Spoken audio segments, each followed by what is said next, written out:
Inside an African mercenary headquarters, a captain briefs his soldiers, which are a group of French mercenaries, about their next mission. The goal is to eliminate a person named Moss Allen. The mission contains 5 squads, totaling 49 people, while the enemy number is in the hundreds, between 350 to 400. The soldiers are instructed to eliminate the threat and retreat. They will not be taking over the area, and since this mission is secretive, they will not be receiving any air support either. A soldier named Daer returns to his comrade, who is none other than our protagonist. Kang Chan-diro asks about the intel, which catches Kappan's attention and shoots Diro a death glare to remind him to pay attention. However, the cold-hearted Jigachad mercenaries remain unfazed, as they fear nothing, even death. The captain wraps up the briefing by declaring that today is special, as they have a chance to eliminate their target. The soldiers quickly disperse after saying their phrase, Old Capitaine, meaning yes captain in French. As Meg rolls around, the soldiers spring into action. On the way there, all of them are quiet and focus, highlighting the level of professionality they possess. They aren't messing around. The squad leader happens to be none other than our protagonist, Kang Chan. Looking like $1,000,000, he tells his soldiers that they can have a smoke break, and they are to head out in 5 minutes. While popping a smoke himself, he's approached by Smithen, who asks him if he can get some action after the mission. Kang Chan, being the stone-hearted Sigma, he tells him to focus on surviving the mission, and that his behavior is okay. Smithen doesn't look concerned, reminding Kang Chan how busted he is, earning him a reputation that proceeds. This landed him the nickname of the God of Blackfield. In the dead of night, the troops roll out led by Kang Chan, similar to how Erwin led his troops, as they slowly creep through the lush greenery. Soon they come to a halt as they come across an open area. Kang Chan's Agent Zero grows anxious as his instincts warn him of the looming danger. Smithen tries to calm him down, telling him that he is unstoppable. The hunch turns out to be right as Smithen is shot right in his stomach. The soldiers scramble for cover as gunfire erupts around them, bullets whizzing by like flies, underscoring the fight's intensity.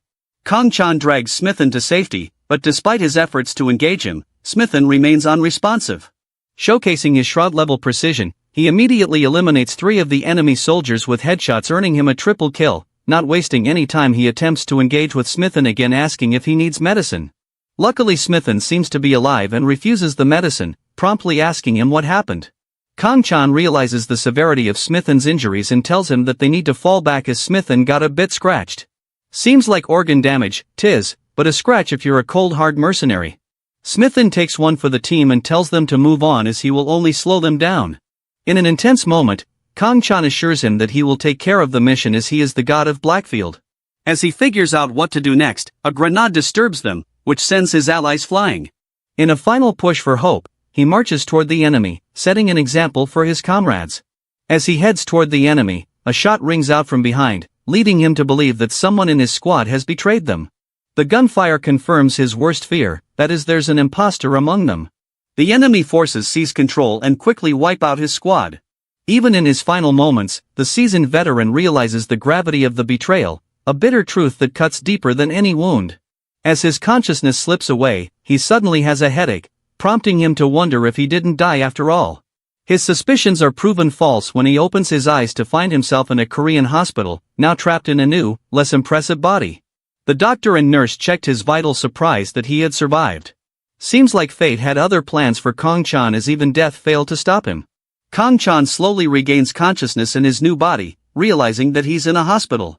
As the doctor and nurse assess his condition, they express surprise at his remarkably quick healing, a thing that will show a lot later on.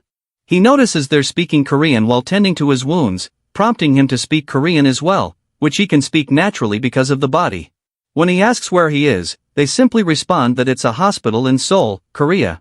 This news gets him like a truck, as he can't fathom how he ended up in Korea in the first place. The doctor adds that someone called the emergency number 119. Confused, Kang Chan wonders how that could even happen in Africa, as he had been shot there. Looking around, he catches a glimpse of the mirror. He is very surprised to see that his face and body are different. The gravity of the situation hits him as he realizes he has been reincarnated into a new body, steadily one that is less muscular and less attractive. After a while, after his parents pick him up from the hospital, he puts 2 and 2 together. He realizes that he had been betrayed by a comrade in the battle. However, that was the least of his worries, as he had woken up in a new body. The new body belongs to a 19-year-old Korean soy boy who shares the same name, being Kong-chan. To make matters more bewildering, he awakened in 2019, 3 years after he died in 2016 while inhabiting his own body, which was 29 years old at the time. The previous owner of the body, just like a beta, had jumped from their school roof and had been in a coma for 3 days. It was during his time that the consciousness transferred in Kong-chan, the French mercenary, woke up in this new body. His mother Hai-suk and father Kong De-jiang are extremely concerned about him, unaware of the consciousness transfer that had taken place. They remind him to take it easy and rest for a while so his body can recover, to which he agrees as he's still trying to understand what happened. As they approach their residence in a fancy car, it seems like Kong-chan's family is bawling, proven even more upon entering their magnificent house. After they are inside, he goes for the wrong room, prompting his parents to worry that his memories might be gone. On entering the room, he is pleasantly surprised as he considers this room to be better than even the commander's, proving that one man's trash is another man's treasure. Not only is his family rich, he seems to have every facility imaginable. He is captivated by the technology as he tries to open the PC. To his disappointment, there seems to be a password protecting it. Seems like the previous Kong-chan had a lot of homework. However, the phone tells a different story as he successfully unlocks it using the fingerprint sensor. He gets right down to business, looking for clues related to his death. However, his search proves unsuccessful as even after searching in French, no results appear. The incident seems to be hidden from the general public, hinting at a much larger force at play. He is interrupted by a text from a guy named Lee Ho-jin, asking if he has been discharged. Assuming Lee Ho-jin is a friend, he replies with a confirmation. To his shock, he discovers that Ho-jin is actually a bully furious that Kong-chan tried to commit suicide to escape his torment. He tries to ignore him and continues his search for clues related to his death.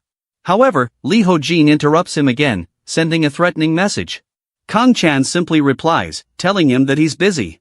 Not knowing when to stop, Lee Ho-jin calls Kong-chan. On answering, he screams at Kong, calling him a worthless loser, proving that he has the personality of a dog with rabies.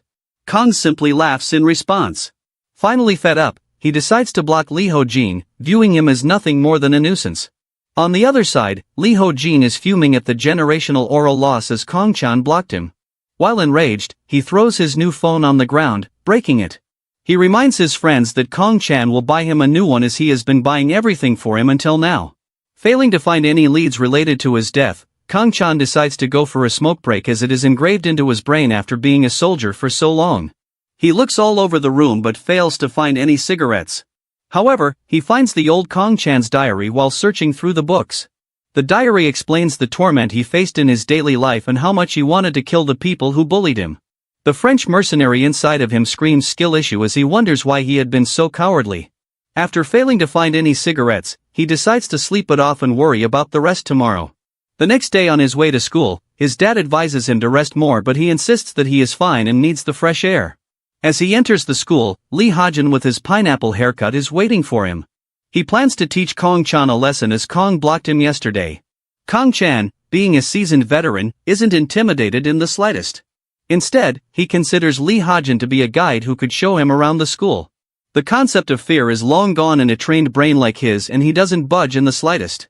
Lee Ha-jin catches L after L as his intimidation has no effect on Kong-chan.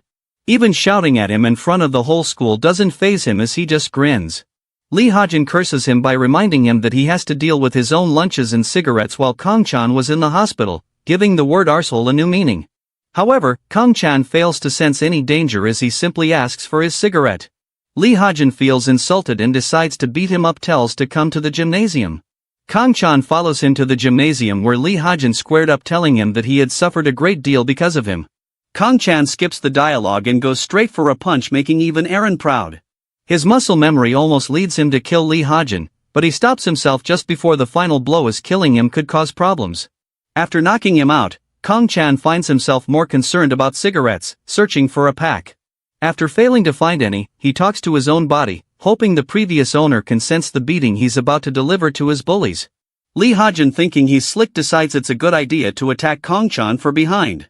This surprises Kong-chan as he realizes that this body is different from his own and is considerably weaker. Kong-chan takes him to Pound Town, thinking that if one punch doesn't work he'll just keep throwing, almost like Luffy's Gatling gun from One Piece. He stops just as Lee Ha-jin loses consciousness. He quickly regrets his decision, realizing there's no one else to show him directions to his school now. Just as he's about to leave school, his deskmate Kim Myung stops him. With her snow-white appearance, she apologizes for not visiting Kong-chan in the hospital, explaining that she has been busy with cram school. Kong-chan realizes that Kim Myung is his classmate and asks her to lead the way to their classroom. As they make their way inside, he notices his assigned seat by the window. Years of being a soldier have left him constantly on guard, so his mind immediately assesses the window as the easiest spot to be snagged from. Although to be fair, isn't that how all guys think? Lee Ha-jin enters the class all battered up thanks to none other than our boy Kong-chan. He stares at Kong-chan furiously while sitting across the room. Furious after the beating, he texts his friends to join in on beating Kong-chan together. After the first period, everyone goes to the ground for the personal training activities. The teacher is surprised to see that Kong-chan is wearing the regular uniform instead of their gym clothes. Kim Myung informs the teacher about Kong-chan's hospitalization, which the teacher understands. The teacher tells Kong-chan to take it easy and rest instead of pushing himself too hard.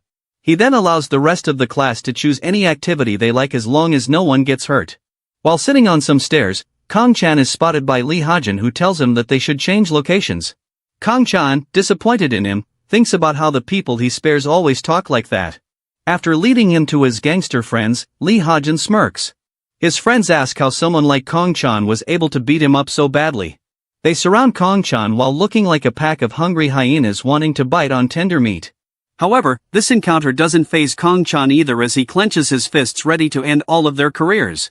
As the pack of hungry bettas surrounds Kong-chan, he couldn't care less as he tells them all to attack him together to save time.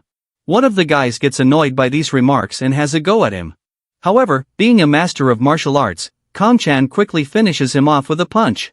The others almost crap themselves as they witness a glimpse of his true strength. Kong-chan is so confident in his abilities that he gives them tips on how they should deal with him. He goes on by telling them they should go after different body parts while attacking from different angles. As the guys gang up on him, they are all swatted like flies one after the other. As the saying goes, equal rights and equal lefts, this is put on full display by our boy Kong-chan as he makes quick work of the guys. Kong-chan throws a punch at one of the boys, hitting him with the same impact as Ace's final blow in one piece. Thankfully, Kong-chan doesn't go that far, holding back just enough to leave the guy battered but alive. One of the guys pulls his hair and launches a punch. However, to no avail, as he is no match for Kong-chan. They seem to hate him with a passion. One of them pulls out a knife at Kong-chan. Kong-chan, being an expert in weapons, advises the boy to not use weapons unless he can put his life on the line as well. The boy, showcasing his Sid from Ice Age IQ, attacks Kong-chan with a knife. Kong-chan effortlessly sidesteps the attack, catching the boy's wrist in a swift motion. With a practiced twist, he disarms him and breaks his hand in one fluid motion, leaving the boy stunned and immobilized. Lee Ha-jin looks like a helpless child, trembling as he finds himself the last one left standing. Kong-chan approaches him with a menacing calmness, a reminder that he left Lee Ha-jin alive on purpose. The air thickens with tension as Kong-chan considers his options, weighing whether to inflict a painful cut or break a few bones.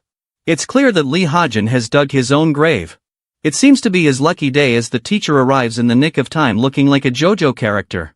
Kong-chan is surprised how a teacher was able to get right behind him undetected. The teacher explains that he understands the situation, but Kong-chan should stop as the boys who instigated the fight have already been dealt with. If he goes any further, he can get expelled. Kong-chan boldly reminds the teacher that he isn't afraid of being expelled, prompting the teacher to respond with a reminder that kids should stay in school. The teacher also asks Kong-chan where he learned to fight, as the fighting techniques he used were far from ordinary. Kong brushed it off, saying it's the internet. The teacher, clearly seeing through his bullshit, tells him that they will continue the topic on another date. The teacher wonders how a wind-plate Kong-chan changed so much after his accident. It's almost as if it is a different person. Little do they know that's exactly what it is, and the scaredy cat Kong-chan is long gone. Kong-chan thinks that he's fulfilled his duty to the body's original owner and decides to get a haircut to match his former appearance. This globe was all he needed, as now he's looking like $1,000,000. After the haircut, he heads to a cafe and orders the tonkatsu. While sitting in the cafe, he reminisces on past memories. In his previous life, he had visited Korea and enjoyed the tonkatsu a lot. However, the tonkatsu tastes different this time, isn't as good as he remembers. Also, this time he was using chopsticks instead of a fork and a knife, which can also change the experience since he's French by heart. While he eats, his mom calls him, expressing concern for his well-being and asking why he got into a fight today. She insists she will come pick him up, treating him like a scaredy cat. However, he's not the same Kong-chan anymore and he doesn't like being bossed around, so he shouts at her saying they'll talk about it at home. After cutting the call with his mom, he remembers the memories from the previous Kong-chan who had jumped from the building. He is furious, wondering why someone who has such caring parents would try to take their own life. He was also angry at her mom for not being there for him and considered talking back to her, right, as it's better than losing his life. His parents are furious at his behavior and wait for him to get home. They wonder why their son's attitude changed so much after the incident, although they had no idea what their son had gone through. He was now in a tier sigma. As he returns to the house, his parents notice his new hairstyle. Without a word, he heads straight to his room and comes back holding a diary filled with the previous Kong-chan's records of bullying. This Kong-chan, although, is nothing like the one his parents knew before. He hands the diaries to his parents, urging them to take a look. Their parents are horrified and disappointed in themselves as they realize what their son has gone through. His mom starts sobbing profusely. His dad shouts at him, asking why he didn't say anything sooner. He replies by telling them that he didn't want them to worry and felt pathetic and embarrassed about himself. He makes an excuse by adding that he jumped from the roof due to the bullying, but when he woke up all his fears had vanished.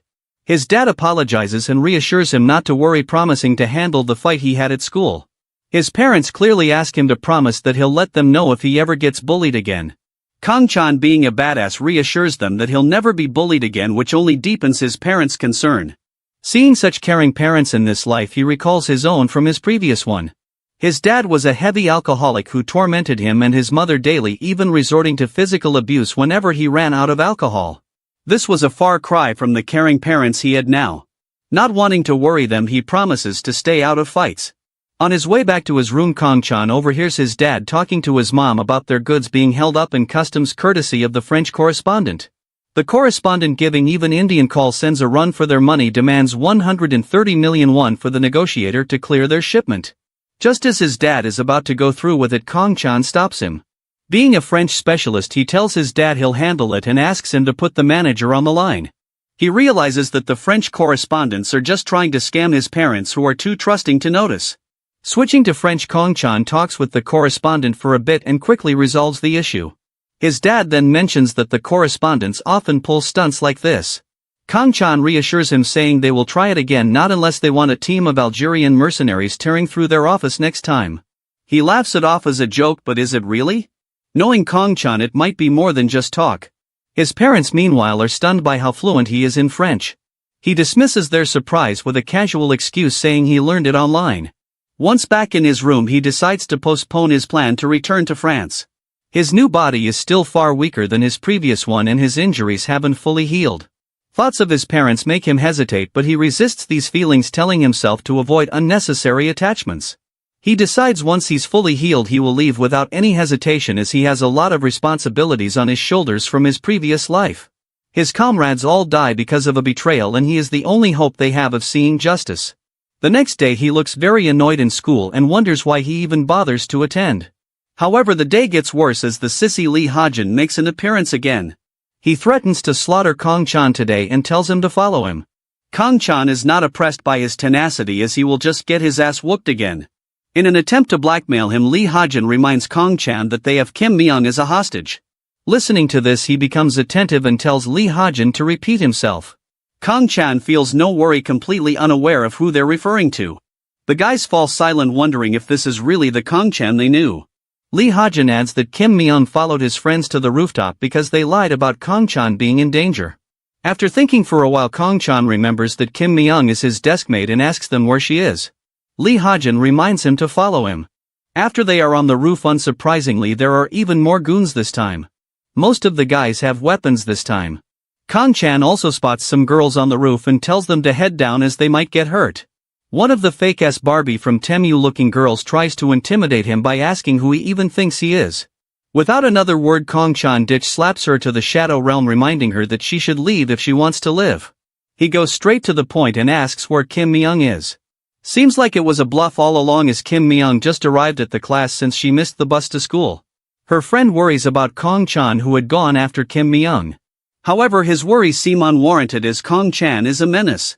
On the rooftop the guys mock Kong-chan, saying he thinks he's the knight in shining armor trying to save Snow White, but he isn't him. Kong-chan agrees that Kim Myung looks like Snow White and decides to leave since she isn't even there. The guys surround him as he's making his way back. Lee Ha-jin reminds Kong-chan that he must be scared of jumping off the roof again. Kong-chan puts two and two together and realizes that they are the ones responsible for the incident. Not only had they bullied him to the brink of insanity but also made him jump off the roof to kill him. Kong-chan has enough of their bullshit and goes Super Saiyan. Lee Ha-jin reminds him that his allies are the strongest guys in Korea. The biggest guy approaches Kong-chan and mocks him by saying he looks like a weak twig. He even grabs Kong-chan's hair, asking him if he's even strong. Kong-chan doesn't take long to clear his doubts as he twists his arm in one swift motion and lands him to the dome. The rest of the guys freak out but still manage to launch a coordinated attack on Kong-chan, brandishing their weapons. However, they are no match for him as he effortlessly manhandles them like ragdolls. In the chaos he breaks one of the assailant's arms when the guy tries to stab him with a dagger. As fate would have it, Lee Ha-jin is once again the last one standing. Kong-chan approaches him menacingly, ready to make him pay for his arrogance. The atmosphere thickens with tension as Kong-chan prepares to unleash his wrath. However, just before Kong-chan is about to cook, the teacher arrives telling him to stop. Kong-chan, being a trained professional, realized full well now that the teacher wasn't just an ordinary teacher as he had come behind him yet again. The teacher tells Lee Ha-jin to get lost, insisting he take all the goons with him. He adds that he will deal with Lee Ha-jin later, leaving Kong-chan to face him alone. Lee Ha-jin being the fodder, he makes his exit while trembling with fear. After they leave, the teacher reminds Lee Ha-jin that his deskmate Kim My-eun told him to come to the roof. He emphasizes that the situation is okay, adding that he should focus on his future rather than getting into fights. Kong-chan suddenly realizes something upon hearing the word "okay," prompting him to ask what the teacher means. As he connects the dots, he wonders if this could be one of his comrades, as he used the word often in front of them. This would also explain how he managed to get past Kong-chan undetected on multiple occasions. In true French mercenary fashion, he says the word "oi" before lunging at the teacher with a fury of attacks. The teacher catches on and retaliates. After some back and forth, they both stop just as the punches are about to land. The teacher wonders how a high schooler can fight like this and asks Kong-chan who he really is. In response, Kong-chan brings back old memories by repeating those exact words, asking him who he is and shouting it emphatically. The teacher is taken aback and urges him to finish the sentence. Kong-chan replies confidently by shouting that he is the god of Blackfield. The teacher's suspicions are confirmed as he realizes that he is facing none other than his former ally Kong-chan.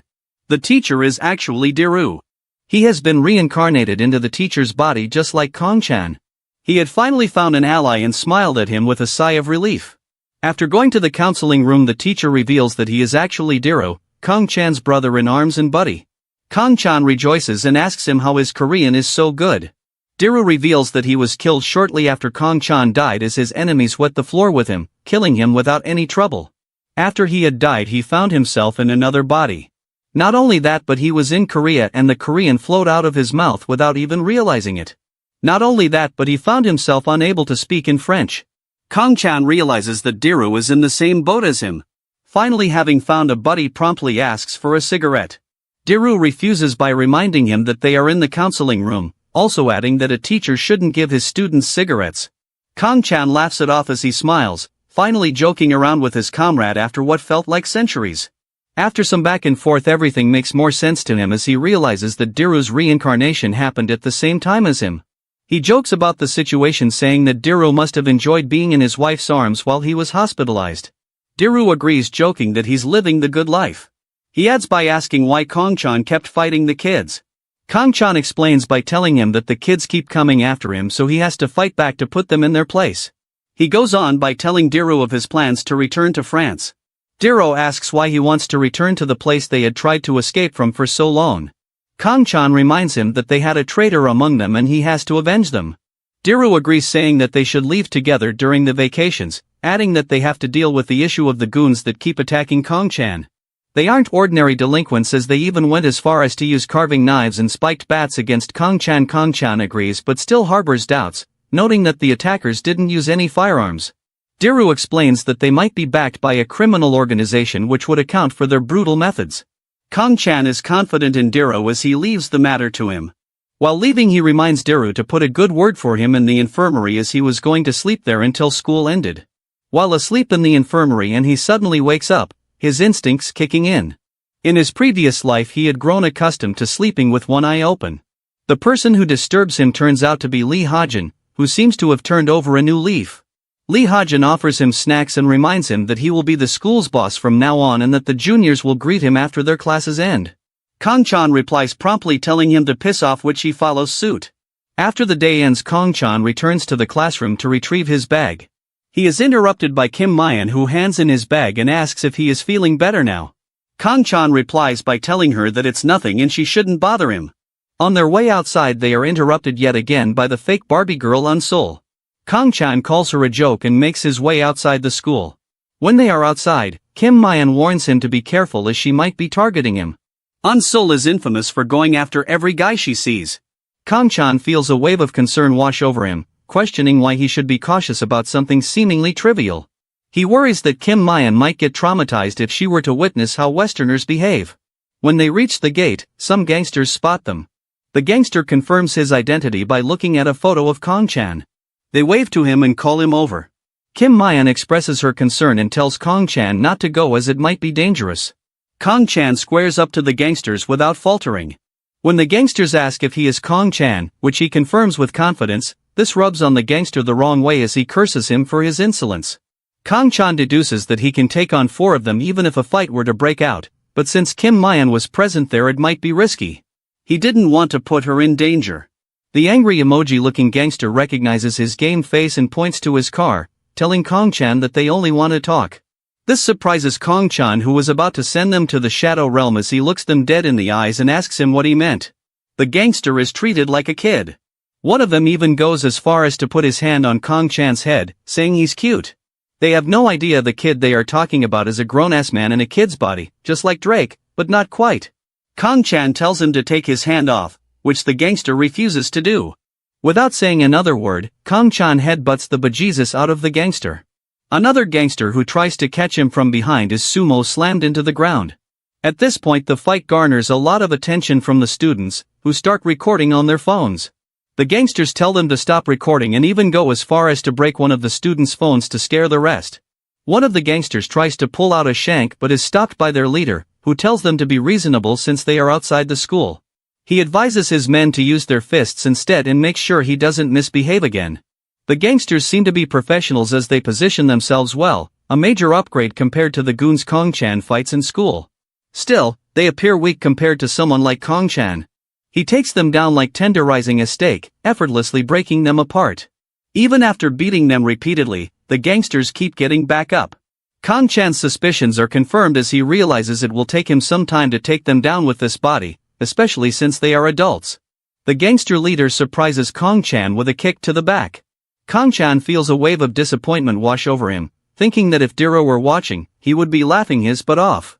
The gangster reminds him that his fighting skills are top tier and he should really have a chat with them. Kong-chan promptly refuses, saying he's not in the mood like a true Sigma. The feeling defended throws a musty karate chop at him. Kong-chan uses his own weight against the gangster leader, twisting his arm in one swift motion. The gangsters seethe with anger after taking such a big L from a high school student and decide to go all out. However, they pause when they overhear Kim Shaun calling the police. Kim Shaun reports the fight, prompting the gangsters to quickly leave the scene. Before departing, they warn Kong-chan that they will have their revenge. Kong-chan suggests to Kim Shaun that they should leave, as it would be troublesome to talk to the police. Took a surprise, Kim Shaun reveals that she didn't actually call the police and it was a bluff. Kong-chan wonders whether she is incredibly smart or just an airhead, although the latter seems more likely. Kong-chan spots Eun-sul across the street and feels a pang of sympathy for her situation. Out of courtesy, he warns her not to rely too much on others and to recognize her own worth. He cautions her that people might take advantage of her and ultimately discard her. Eun-sul doesn't take the advice well and gets offended, pushing him back and demanding to know how he dares to say something like that. Kong-chan takes the hint, backs off and walks away with Kim Shaun while Eun-sul screams at him from behind. As Kong-chan walks away, he realizes that his new body has taken a lot of damage from just a few blows, calling it very inconvenient. Noticing his discomfort, Kim Shaun looks worried and asks if he's okay. Kong-chan reassures her that he's fine and suggests they go eat, asking if she likes tonkatsu.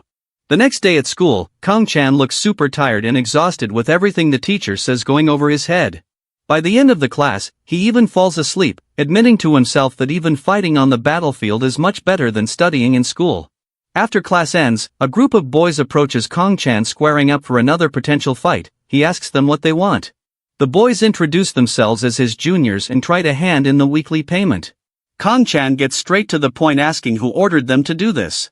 Suspecting the glazer Lee Ha-jin, who also happens to be absent from class, he orders them to return the money.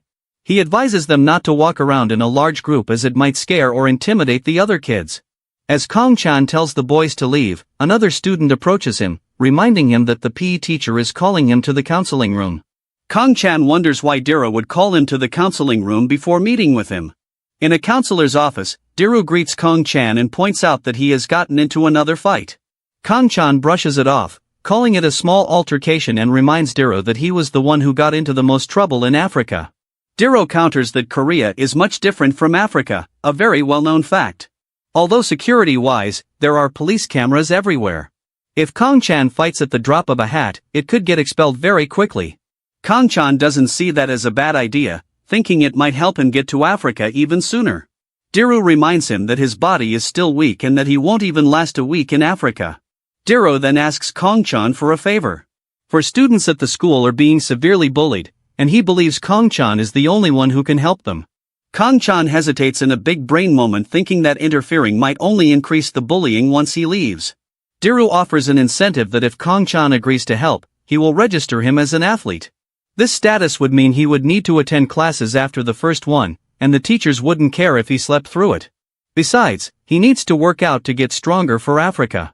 Kong-chan likes the thought of skipping all the classes as it all goes over his head anyway, and agrees to take care of the children.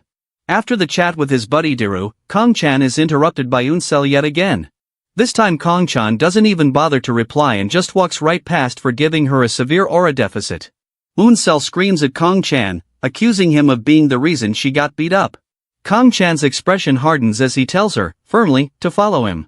Once they are on the roof, Unsel takes off her mask, revealing all the bruises she had. She reveals, her voice shaking, that a gang had threatened to kill Lee Ha-jin and kidnap her if she didn't follow their orders. She felt she had no choice but to do as they said. Kong-chan tells her to call the police as it is a dangerous situation for her. Unsel begins to bawl her eyes out, telling him that they would come after her family if she tried to call the police. She said she'd do anything if he agreed to go meet them. Kong-chan asks her if she is sure she can do anything, potentially hinting at Huak Thua. Thinking about her family, Unsel puts her dignity aside and says she will do anything. Kong-chan, showing us how much of a gigachat he is, gives her a heartwarming Ta Thua instead. He tells her to wash her face downstairs, skip the makeup, and just be herself without worrying about others' opinions. He also advises her to wear her uniform properly. Unsel is taken aback by his response, surprised that for the first time someone is treating her with genuine respect and kindness. Kong-chan tells her to call them immediately, which she reluctantly agrees to. Once the call goes through, he grabs the phone like a boss and asks the gangster what he wants. The gangster tells him to come to where he is right now. Kong-chan firmly tells him they'll meet on Monday instead, with an air of authority. The gangster bristles at his audacity but reluctantly agrees once his boss signals him to. He also tells them to not bother Unsel again, as she had nothing to do with this. As Kong-chan heads for the exit, Unsel stops him, asking for his number. He brushes her off, thinking that if Smithen were still around he'd probably get along with her really well, as they were both cut from the same cloth. He also reminded her to meet him after school on Monday so he can take care of the situation once and for all. On his way back home, his mind swirls with all the problems he's encountered, cursing his luck as it had only been a few days since he'd woken up. Kim Myung catches him lacking and asks if she can walk with him. He agrees, and they walk together. While walking together, Kim Myung looks shy and asks Kong-chan if he likes Unsel more, noting that he was with her earlier. She adds that she isn't like Unsel and can't even put on makeup. Kong-chan clears her mind, saying it's a misunderstanding. He explains that he was just talking to Unsel about yesterday's fight and tells her not to worry. Then a realization hits him and he asks Kim Myung if she likes him. Kim Myung blushes deeply, her cheeks turning a bright shade of pink, sending shivers down Kong-chan's spine as he wonders why his situation keeps getting harder and harder. After all, he's 29 and a 19-year-old's body. Drake would pay a fortune to be in his place.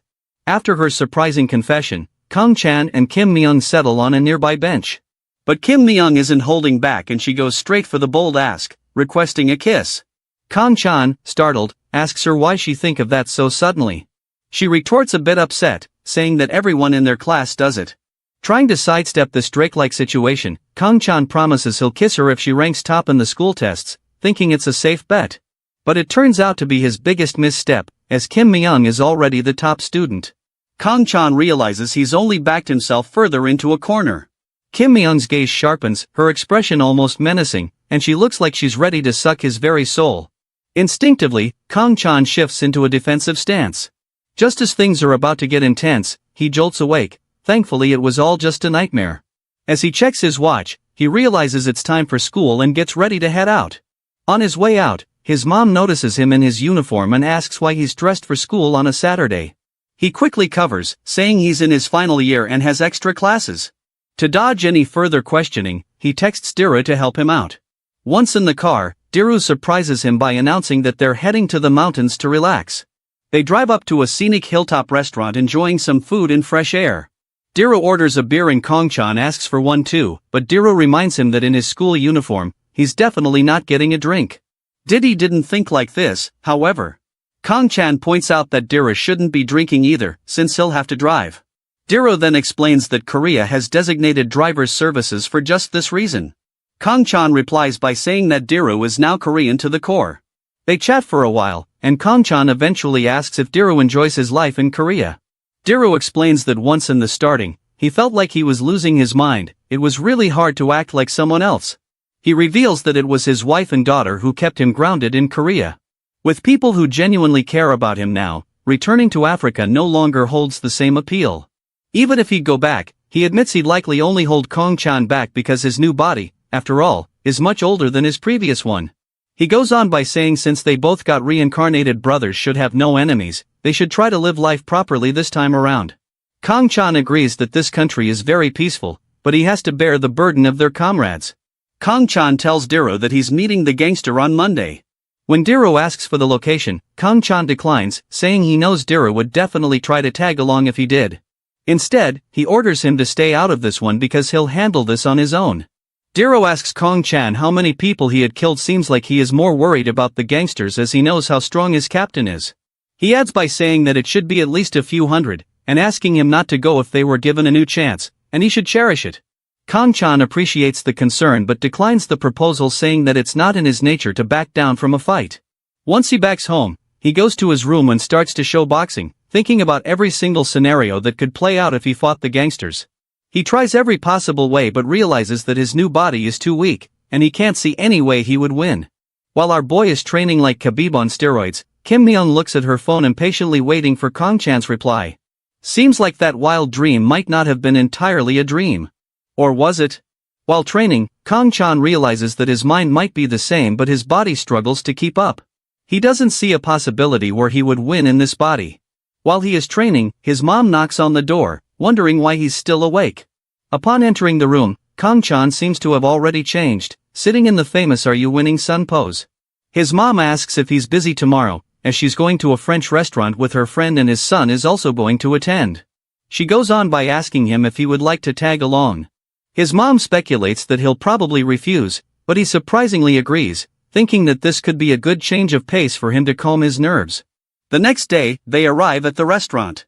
Kang-chan curses himself, thinking that tomorrow he's going to meet the gangsters, like here he's at brunch instead of training, although he admits he likes the restaurant, calling it high class. On his way to the table, a group of French tourists spots him and calls him hot in French, unaware that he's actually a Frenchman reincarnated in a Korean body. When they head to the table, his mom's friend, Sangwoo, greets them. Her son says hell in French, although an arguably poor accent according to Kang-chan.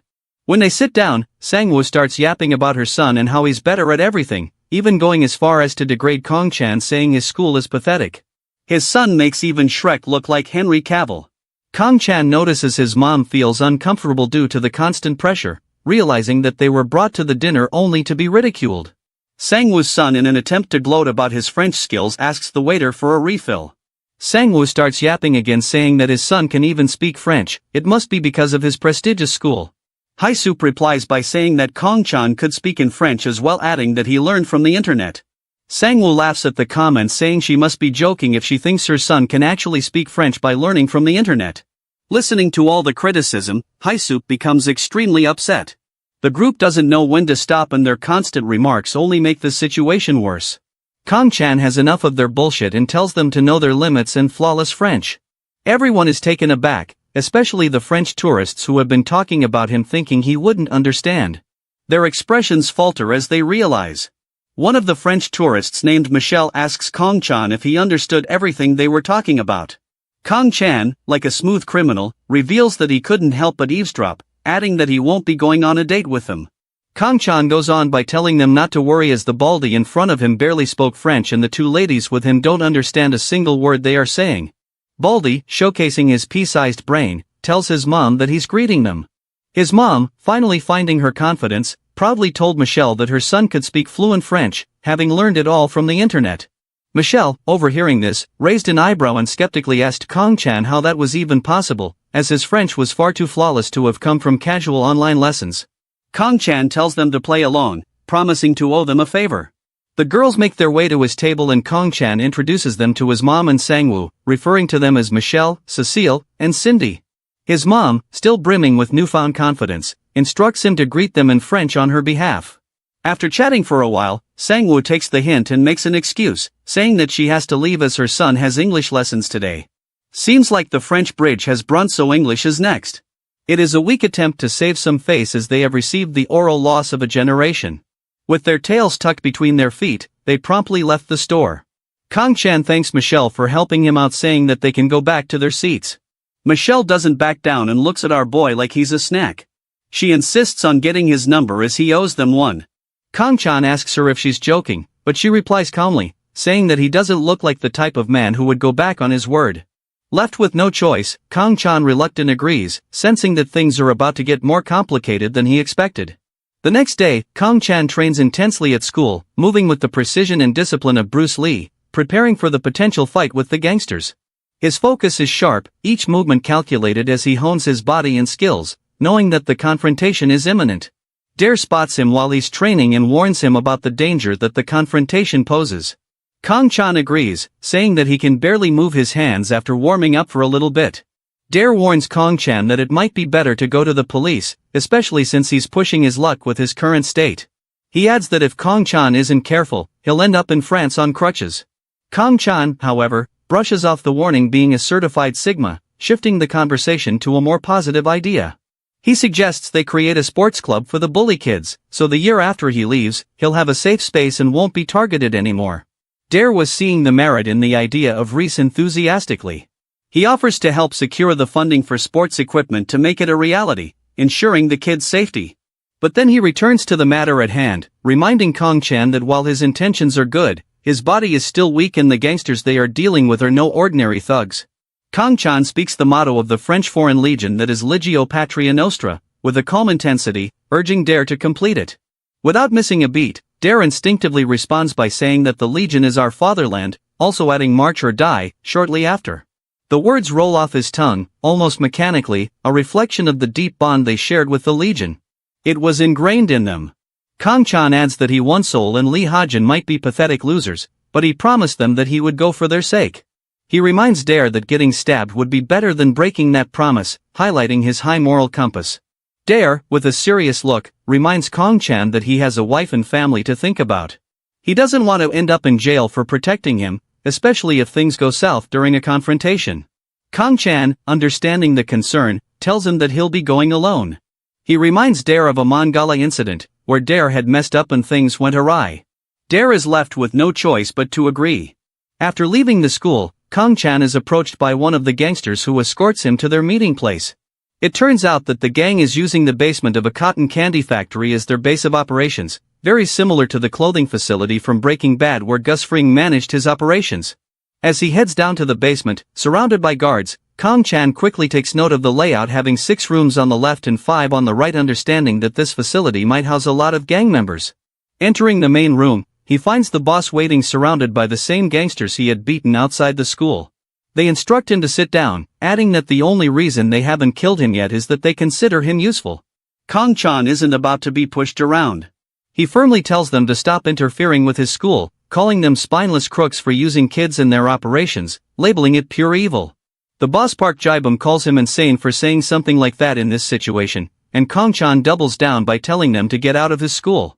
Right after those words leave his mouth, one of the gangsters attacks him. Kong-chan avoids his hand, using his weight against him. He impales his hands using some chopsticks, leaving him high and dry. The other gangsters follow up the attack, but are dealt with swiftly with an elegant yet powerful fury of attacks. Watching the situation unfold, Park Ji-bum becomes furious and lunges at Kong-chan. He quickly deflects the attack, catching him in a sleeper hold. While leaving the room, he realizes he's screwed as a lot of gangsters armed to the teeth surround him. He threatens to snap Park Ji-bum's neck if they come near him, but the gangsters ignore this warning and attack him regardless. The boss manages to weasel his way out of the hold, prompting Kong-chan to kick him like a football towards the enemies. To add to the humiliation, Kong-chan uses the Park Ji-bum's face as a stepping stone and runs over them, making his way to the other side. However, the gangsters catch up to him quickly. Seeing no other way out, he starts beating up everyone in sight. After taking down a few of them, some stone-hearted, menacing gangsters emerge from the crowd. These guys are messing around and they're armed with lethal weapons and openly threaten to end his life. Kong-chan immediately senses the shift in atmosphere, realizing these men are killers who've taken lives before. To add to the chaos, another masked man makes his way inside the hallway, bat in hand. This man looks strikingly similar to Diru. One of the gangsters attacks him and is dealt with in one swing of the bat. Not only that, he picks them apart piece by piece, having a field day with them. Kong-chan recognizes him and smiles, finally seeing a way out. The killers brush this interference off by saying it's a minor inconvenience, focusing on Kong-chan. One of the killers lunges at him with a katana. Kong-chan tries his best to avoid the vicious onslaught of stabs, but is eventually caught by the attacks one after the other, leaving him in a bloody mess. As he's about to be impaled in the head, he recalls memories from his previous life. He is the god of Blackfield. He catches the knife with his bare hands right before it's about to hit him, doing the same with the other knife. Kong-chan gives him an evil glare, telling him his nickname the enemies gave him, the god of Blackfield. He threatens to kill him and smashes his face in with a headbutt. Not only that, but he follows through with a punch to the duns, sealing the deal. The other killer gets the same treatment, getting knocked out with one vicious punch. Kong-chan looks like a bloodthirsty killer from hell as he's about to end their lives. However, Diru stops him, reminding him of their purpose. Kong-chan reminds everyone who's the boss by telling them to run away or else it will have to deal with him. The gangsters are intimidated and run away shortly after. Just when things seem to look better for the bunch, he hears footsteps of at least 20 people approaching the hallway. He barely makes it onto his feet in a pool of blood. A group of people walk into the hallway. A vivido Caligrian-looking guy makes his way to the front and commends Kong-chan for his gouda and bravado. He announces himself as Ogwaktik. He's the Don of the whole Sinsadon district. Kong-chan casually uses his signature line, asking him if he has any smokes. One of the henchmen tries to discipline him for his rude behavior. However, he is quickly shut down by Ogwaktik, who tells him to stay in his place. As Diru makes his way to the front to attend to Kong-chan, Ogwaktik finds this scene hilarious. He further adds by saying that Park Ji-bum made a fool out of himself. As he laughs at the situation, one of the henchmen interrupts by giving a status report stating there are no casualties but 5 of the guys are seriously injured. Ogwaktik advises Kong-chan and Diru to come with him to his hospital, as any other hospital will get the police involved. Kong-chan looks surprised but agrees, having been left with no other choice. Kong-chan wakes up in a hospital covered in bandages.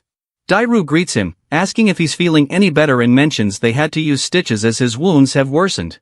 Kong-chan, so groggy, asks where they are. Hopefully he didn't lose his memory like Jackie Chan in the famous movie Who Am I? Diru reminds him he passed out as soon as they got into Ogwaktik's car. As memories of the fight come rushing back, Kong-chan feels a bit embarrassed that someone like him fainted. He asks how long he's been out. Diru informs him it's already 1 a.m., adding that he told Kong-chan's parents he'd be staying at his house, though they still wanted a call. Kong-chan brushes it off, saying he's fine. Just then, Ogwaktik enters the room. Kong-chan asks him for a smoke, which surprises Ogwaktik, who wonders why he's always asking for cigarettes. Ogwaktik then questions Kong-chan about his trust in Diru. Kong-chan reassures him, saying it's safe to talk openly in front of Diru because he's someone he trusts, as he's a true wingman. Ogwaktik starts off by thanking him, as the fight he had with Park Ji-bum ended up profiting him majorly. He also adds by saying if he has any requests, he can ask away. Kong-chan doesn't hesitate and immediately tells him to stay away from his school. Ogwaktik advises him to stay low for the time being as Kong-chan has become the source of a lot of rumors and controversies in the underworld. Everyone wants a piece and could attack him at any time. Kong-chan is not concerned and replies by saying that he will take care of it. Ogwaktik gets offended by his casual tone and tells him to know his place. Kong-chan, being the badass that he is, doesn't get intimidated and matches him word for word, saying that he won't do anything he doesn't want to. They both stare at each other with the iconic menacing in-and-glare, something Diddy's friends know all too well. Ogwaktik is impressed by the bravado and tells him they should just stay friends. Dairu suggests Ogwaktik could ease up on the security, but Ogwaktik insists it's necessary, especially with Kong-chan injured. He believes having a few of his men around is safer for everyone. With that, he makes his exit, signaling his guards to stay vigilant. After being left alone, Dairu reminds Kong-chan that Kim Myung has been texting him non-stop. However, he brushes it off, saying she's just a kid. When Kong-chan asks how long he'll need to stay in the hospital, Dairu estimates about a month. But Kong-chan, ever the brute and no stranger to situations like this, insists he'll be fine in a week. He suggests they use one of Ogwaktik's men as collateral to explain to his parents, saying he got into an accident with them to avoid raising any suspicion. Dairu agrees, saying that he'll tell his parents. After telling his parents, Haesuk, Kong-chan's mother, rushed to him as quickly as she could. She is in tears and asks how he got hurt. Kong-chan, trying not to make her worry, says it's not as bad as it looks and he's fine. She suggests transferring him to a bigger hospital for better treatment, but he declines, assuring her he'll be fine. He's concerned that if he's moved, the stab wounds might be discovered. Just as they are talking about transferring, the doctor in charge makes his entrance. The doctor assures Haesuk that his treatment went well and he just needs to eat and rest well to recover quickly. Haesuk suggests the idea of transferring him to Sabiel Hospital. The doctor agrees, saying that if that's what she wants, it's fine, further adding that the director at Sabiel Hospital is his good friend and he can call him if she wants to transfer.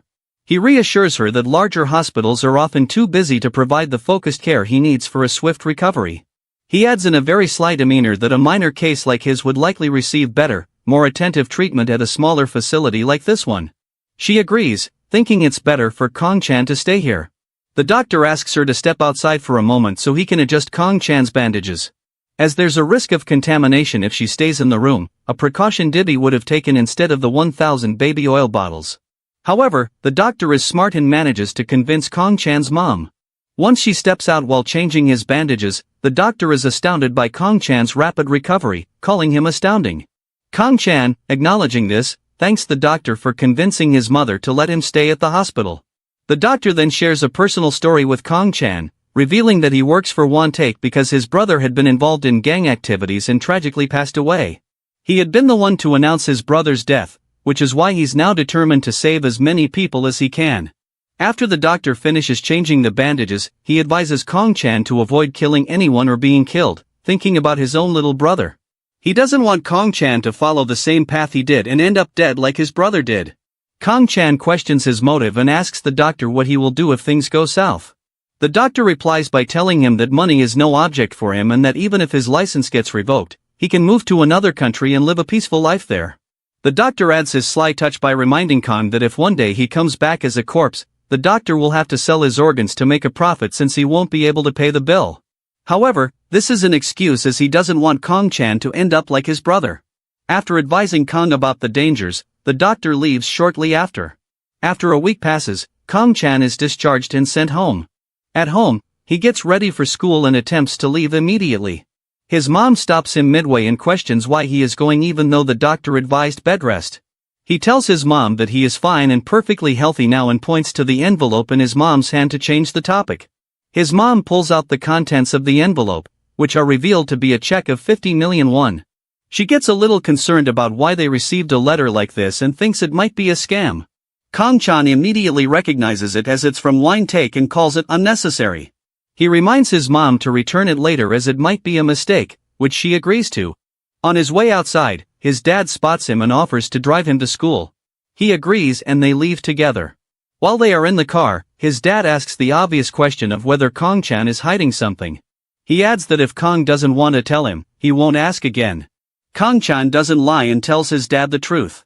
He tells his dad that he got in a fight and this time the thugs in school were backed by gangsters. He adds that the situation has been sorted and they won't be seen in school again. His dad, looking concerned, asked why Kong-chan had lied about it being a traffic accident to him and his mother. Kong-chan explains that he didn't want to worry his mother. They both silently agree that this might be for the best as her mom is very emotional. His dad adds that Kong-chan's mother sacrificed a lot for him and the family, recalling the time of Kong-chan's birth, but she had to be put on emergency watch due to life-threatening complications. He adds that he shouldn't worry about him but his mother shouldn't get hurt as she is very sensitive, to which Kong-chan agrees. Once Kong-chan arrives at school, he heads straight to Doru. Doru calls him a crazy nut job for showing up just a week after taking such serious injuries. Kong-chan smirks, boasting about his superhuman healing and mentions that even the doctor was impressed. The doctor called Kong-chan a rare specimen. Doru doesn't look convinced but still fills him in on all the wild rumors that spread during his absence. Some students think he's dead. Others say he's heavily injured and one even claimed to have seen him getting arrested by the police. Our boy Kong-chan has more allegations than Diddy at this point. Kong-chan laughs at the ridiculous rumors circulating about him. Kong-chan cuts to the chase asking Doru about his request. Doru quickly remembers and hands him a list of bullied students along with their class details. The first student on the list is a first year named Moon-gijin. There are curse words written all over his table and seems to have gotten used to the abuse. Even when he's eating his lunch, a class bully slaps the back of his head and eats some of his food. The bully mocks him by calling him a fat loser, adding that Moon-gijin should eat grass instead. Not only that but the bully shoves the spoon in his throat next and tells him to eat. Bro seems to have single-digit brain cells because his actions don't make sense. The whole class laughs at the sight of Moon-gijin being helplessly tormented. The bully keeps shoving the spoon in his mouth from Kong-chan and spots them and calls them out for their bullshit. The bully immediately recognizes Kong-chan and bows his head in respect. Seems like he still has some semblance of thought but then again that could be survival instincts. Kong-chan ignores this random moment and asks him who he even is. Similar to when Thanos asked Wanda if she was after picking out Vision's brain in Avengers. Kong-chan doesn't beat around the bush and asks for Moon-gijin. The bully points him out thinking that it must be his next target. Gijin trembles in fear as Kong-chan calls out for him. Gijin as well as everyone in his class was intimidated by Kong-chan as he was the most infamous guy in school. Not only did Kong-chan beat every single thug in school but single-handedly with the help of Daru wiped out the entire parking lot gangster gang. Kong-chan approaches Gijin who is visibly terrified. Adding to his fear Kong calmly asks him to follow. After some reluctant back and forth Gijin nervously agrees and Kong leads the way. The next stop is Chae Seoyeon who shares the same terror-stricken expression but eventually follows Kong as well. On her way Kong-chan disciplines a few bullies he encounters. Having witnessed Kang's abilities firsthand the bullies are terrified and now refer to him as boss. To the astonishment of the bullied students they are brought to a building where Kong reveals his intentions. He explains that he wants them to join his sports club believing it's a good opportunity for them to get fit and learn self-defense techniques. Though this delivery is a bit stiff and intimidating Daru steps in to ease the tension clarifying that joining is completely optional. Kim Mayan chimes in introducing herself as the club's manager which helps soften the atmosphere. Their combined efforts work and the students agree to join the club. To further lighten the mood Daru serves lunch to everyone. As they enjoy their meal Kong-chan notices Unsol sneaking peeks at the group. Without hesitation he approaches her and bluntly tells her to leave. Unsol tries to drop subtle hints that she's interested in joining but Kong in his unbothered gigachat fashion ignores her completely and walks away without a second thought. The next day Kong-chan begins training the bullied students while Unsol watches from a distance like a hungry child longing for candy. Kim Mayan, ever the angel, hands out drinks to the exhausted students. Just as they think they're getting a break Kong-chan surprises them by announcing that what they just endured was only the warm-up, the real training starts now. The session kicks off with volleyball. The students still struggling to catch their breath try to keep up with Kong-chan's unrelenting pace. Meanwhile Daru steps up to challenge Kong and things quickly escalate into a fierce showdown. Instead of using their hands like sane individuals they begin using their feet to volley the ball. Each kick grows stronger and more precise, the ball ricocheting at lightning speed as if it were Zeus and Thor fighting. Furthermore the students stand in stunned silence watching as the two trade blistering strikes neither willing to back down. The intensity of the match leaves everyone in awe solidifying Kong and Daru as leads beyond ordinary humans. After training concludes Daru and Kong-chan discuss the progress of Kang's new body. Daru notes how quickly his body is adapting giving them a glimmer of hope for future improvements. Their conversation is interrupted by Unsol, who nervously approaches and declares that she wants to join the club, but Kong-chan, staying true to his Sigma mentality, flatly refuses without even considering her request. Furthermore, he adds to the oral loss by doubling down on it, saying that she isn't needed in the club. After school, as Kong-chan and Kim Myeon walk home, she mentions that Unsol seemed determined and suggests it might not be a bad idea to let her join the club. However, he dismisses the idea, immediately stating that she would scare the others. Without giving her a chance to argue, he swiftly ends the conversation and walks away, avoiding any further discussion. On his way home, he gets a call from Michelle, who dances around her words, hinting at wanting to give him Haktua, but he quickly counters, steering the conversation toward Taktua instead. They agree to meet on Saturday, the exchange leaving a subtle undertone of a deeper connection forming between them. When he arrives home, he notices his father on a suspicious phone call. The moment he enters, his father quickly changes his tone, casually claiming it's just a client. However, he immediately senses something is off and realizes his father is hiding something.